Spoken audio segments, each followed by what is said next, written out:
Je ressens de la fierté, mais aussi de la responsabilité que j'ai dû assumer. De un, parce que je représente les jeunes Libanais dans ces moments sombres, et de deux, parce que le format des tables rondes du sommet a regroupé des chefs d'État et de gouvernement des États francophones, mais aussi des jeunes de ces États-là.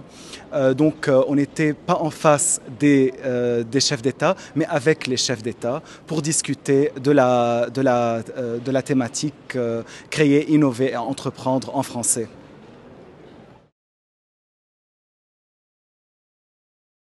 Tout d'abord, moi-même et les autres jeunes, on a pu apporter un peu de fraîcheur et de nouveauté au débat. Voilà, tout d'abord j'ai porté haut la voix des Libanais, parce que si le thème est en rapport avec l'entrepreneuriat et l'emploi des jeunes dans l'espace francophone, il faut tout d'abord que cet espace francophone et les États de cet espace francophone soient en sécurité, ce qui n'est pas du tout le cas au Liban. Donc ça c'est de un. Et de deux, j'ai apporté des mesures concrètes, des recommandations qui sont relatives au thème déjà mentionné. Et ces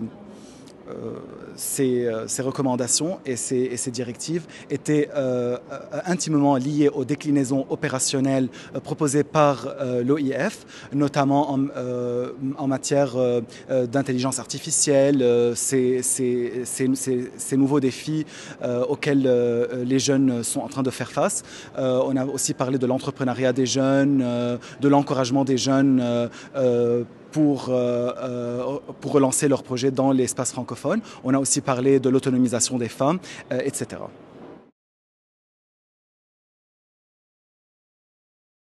Donc, comme j'ai déjà mentionné, ça rapporte de la fraîcheur, de la nouveauté, mais aussi parce que ce sommet, en soi, concerne les jeunes. Donc, on a parlé des jeunes et avec les jeunes.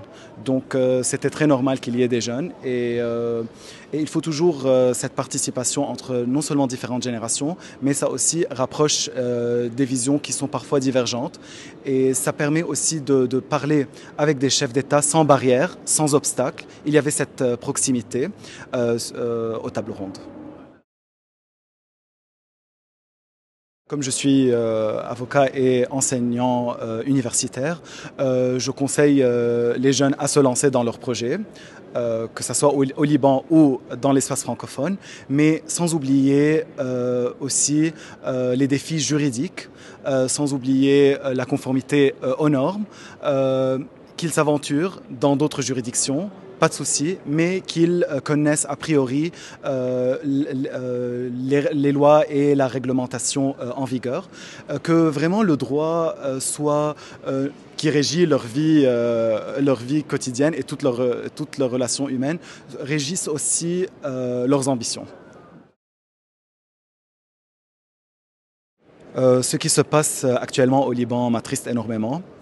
J'ai essayé de porter la voix des Libanais à ce sommet.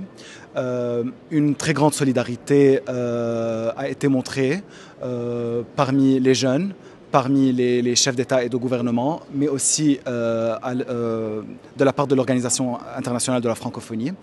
Mais ce que je trouve important, c'est de passer de cette solidarité à des actions beaucoup plus concrètes en faveur des Libanais et des Libanaises qui sont actuellement victimes des attaques, des bombardements et de la situation catastrophique au Liban.